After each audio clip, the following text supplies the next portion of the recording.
And a gracious good day to y'all. So today we're going to move into the next step of our research topic or research project. We're going to be planning the actual paper itself. At this point, you have gathered all the sources that I required of you, and you have self-educated yourself in theory.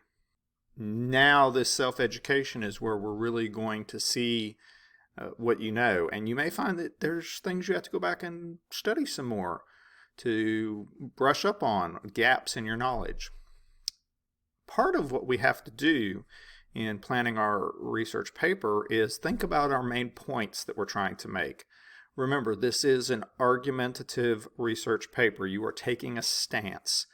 You're going to start by filling out this generalized graphic organizer. You're not going to use any evidence or anything like that, but you're going to get your basic main points down that you want. So we're going to start with typing in our topic. My topic is going to be school choice / vouchers / education accounts for school choice. Now notice I didn't write a complete sentence there. We'll work on your thesis and your topic sentences for your sections and whatnot later.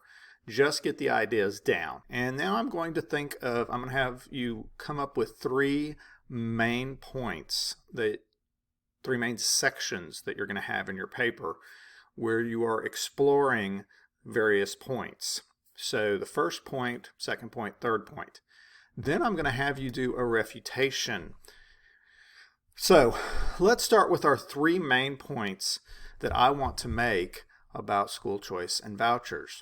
Now, I've taken my stance on it already, and I didn't really point that out, so I'm going to put against school choice, vouchers, and education accounts.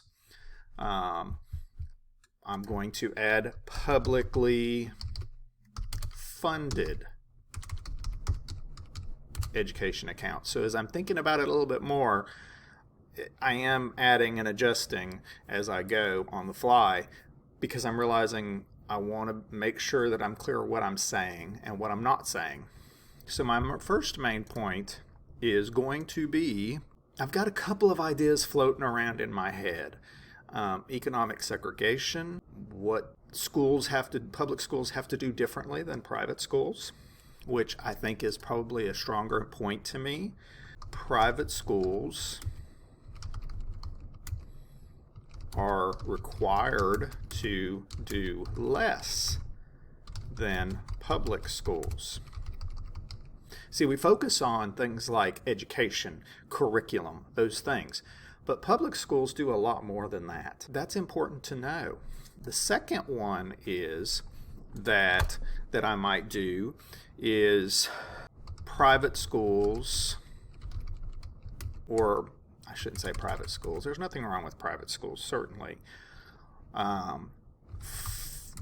Publicly funneling funds or funneling public funds, and you may have to play with the words a little bit. Notice I'm not being neat with this.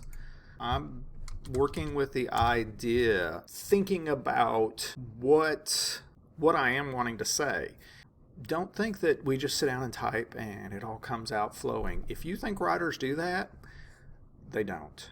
Even professional writers rarely do that when they're really starting to formulate their ideas. They're having to wrestle with the ideas a little bit. Funneling public funds to private schools pulls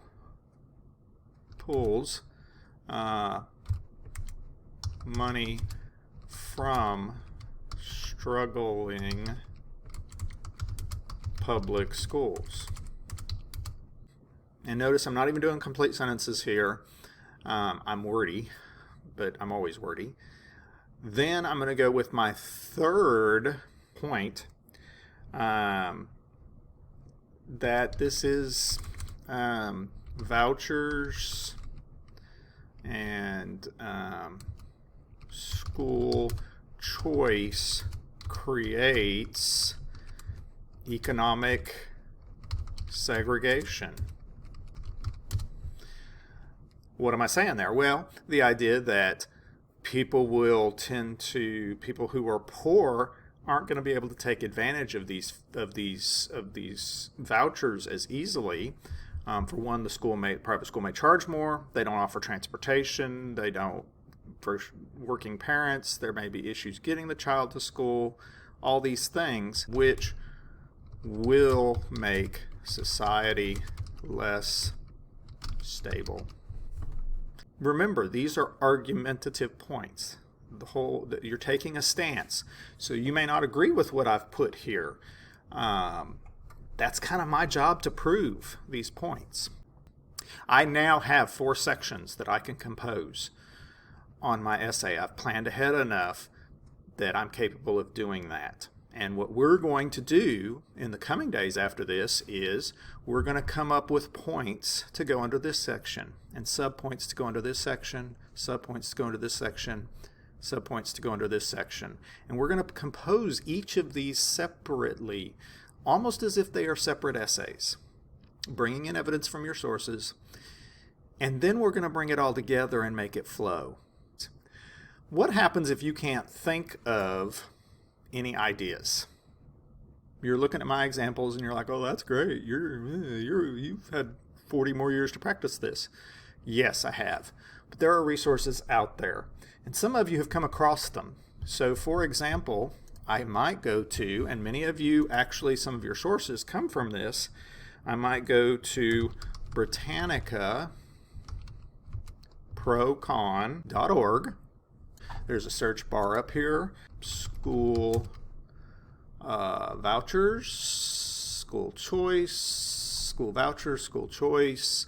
It gives you a list, and you can choose, and it gives me school vouchers, the top 4 pros and cons. So then you can start looking at those things and see what fits your ideas the best. And that's true even of your refutation. If you are pro something, whatever that thing is, you can look at the pro ideas and then pick one of the cons. Or if you are arguing against something, you can pick the cons and one pro for your refutation.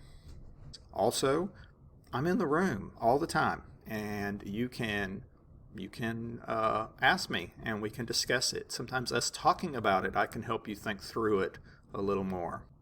If you have any questions, come see me, email me. I'm here to help you be more independent in your thinking and learning.